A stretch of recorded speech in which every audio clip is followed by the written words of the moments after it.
السلام علیکم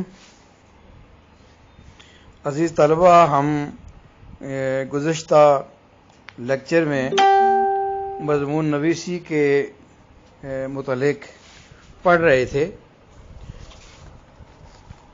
مضمون نویسی کے جو لوازمات ہیں ان پر ہم بات کر چکے ہیں۔ ایک مضمون کو کیسا ہونا چاہیے اس پر بھی تفصیلی گفتگو ہو چکی ہے۔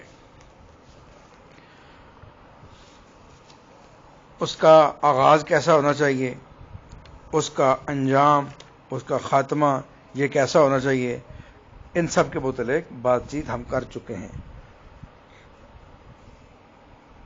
اشعار یا اقوال اگر آپ کو ہو بہو اچھی طرح یاد ہیں تو آپ وہ درج کریں، وہ لکھیں۔ اگر اقوال اور اشعار مکمل صحت کے ساتھ یاد نہیں ہیں تو وہ ان کو مت لکھیں، کیونکہ ایسا کرنے سے آپ کے جو نمبر ہیں وہ کم ہو سکتے ہیں۔ تو اب کچھ اور چیزیں ہیں مضمون نویسی کے حوالے سے، تو وہ میں آپ کے سامنے بیان کرتا ہوں۔ دیکھیے کہ ہم جو بھی مضمون لکھتے ہیں وہ ہمارے لیے کوئی اجنبی نہیں ہوتا۔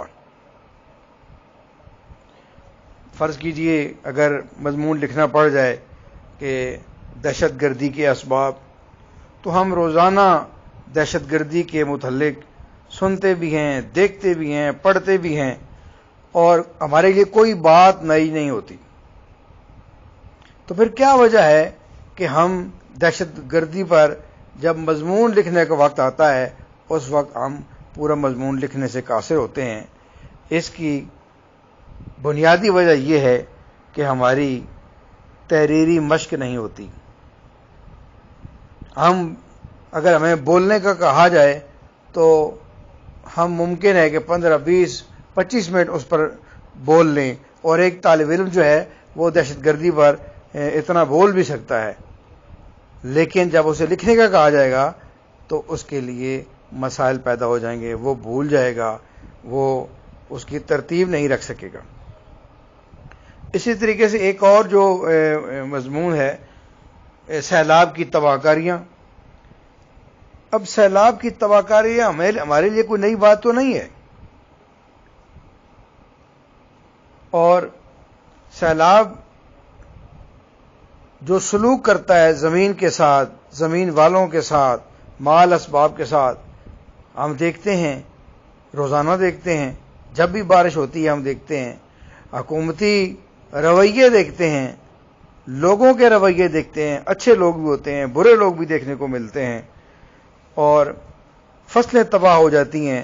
یہ ساری باتیں ہم دیکھتے ہیں، ہم ٹاک شو دیکھتے ہیں، ساری باتیں کرتے ہیں، لیکن جب لکھنے وقت آتا ہے تو ہمارے پاس مواد ہونے کے باوجود ہم مضمون لکھنے سے قاصر ہوتے ہیں، اور آدھا صفحہ، ایک صفحہ لکھنے کے بعد ہتھیار ڈال دیتے ہیں۔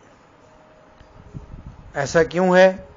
یہ میں بتا چکا ہوں کہ ہماری تحریری مشق نہیں ہوتی۔ ہم ذخیرہ الفاظ ہمارے پاس ہو جاتا ہے، معلومات ہمارے پاس ہوتی ہیں، لیکن معلومات کو ایک ترتیب کے ساتھ صفحے پر درج کرنا ہمارے لیے مشکل ہو جاتا ہے۔ اور تو اور رسول پاک صلی اللہ علیہ وآلہ وسلم کی سیرت پر بھی لکھنا پڑ جائے تو بھی ہمارے لیے مشکلات پیدا ہو جاتی ہیں۔ وجہ کوئی اور نہیں، حالانکہ ہمارے پاس معلومات ہوتی ہیں۔ اب رسول پاک صلی اللہ علیہ وسلم کی زندگی کے متعلق ہم گھر میں سنتے ہیں، ٹی وی پر بتاتے رہتے ہیں، مساجد میں، مدارس میں، سکولوں میں، کالجوں میں اساتذہ کرام سیرت النبی پر باتیں کرتے تھے۔ یہ ساری باتیں ہمارے سامنے موجود ہوتی ہیں۔ تو سب سے پہلے میں آپ کو مشورہ یہ دوں گا اور نصیحت کروں گا کہ کوئی ایک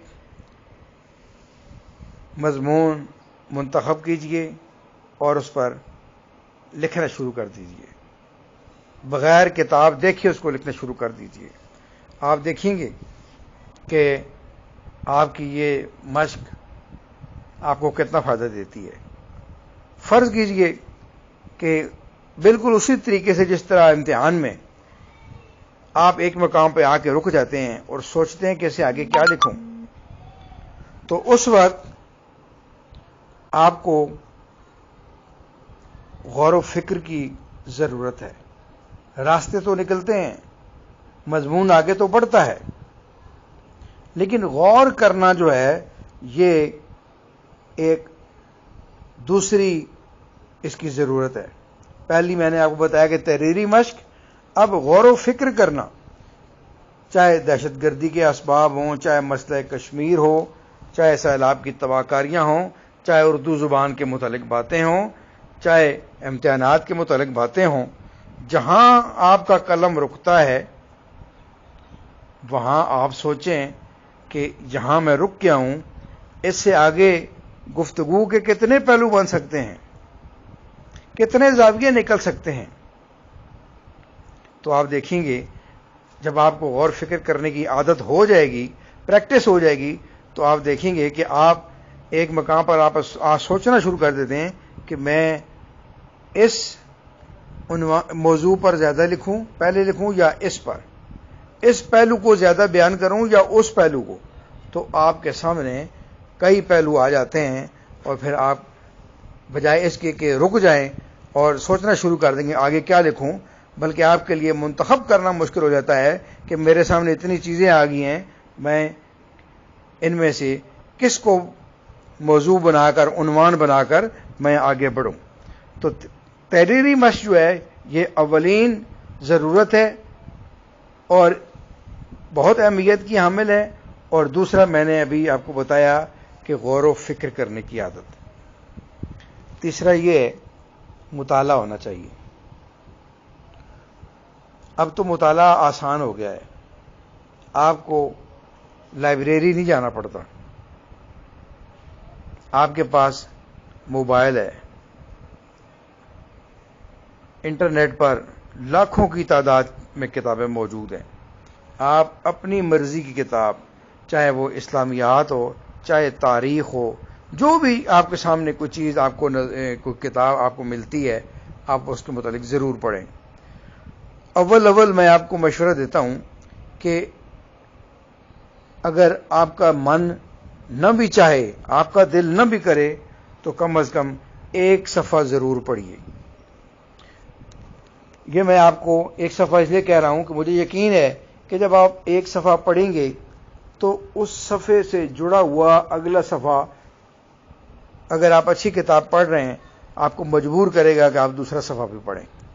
بعض اوقات ایک موضوع جس کو آپ بظاہر پڑھنا آپ کے لیے دشوار ہو جاتا ہے، لیکن جب آپ اس کو پڑھنا شروع کر دیتے ہیں تو آپ اس پورے مضمون کو پڑھ کر دم لیتے ہیں۔